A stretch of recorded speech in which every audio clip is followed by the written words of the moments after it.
guys, good morning again. So for today's video guys, gagawa tayo ng panalik ng manok. Ayan guys, gamit natin yung hot knife at cutter.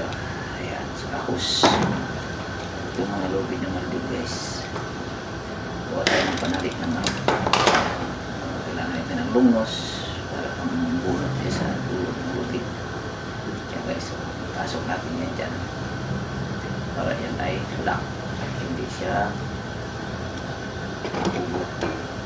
Yan, magamit ng lungos yan para bunutin yung dulo. Yan na.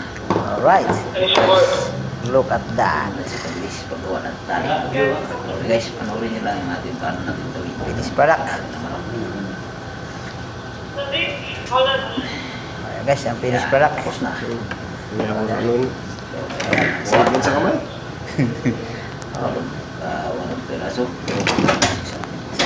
Kamusta ba? May tatlo pa. Dalawa pa o? Tatlo? 6 piraso.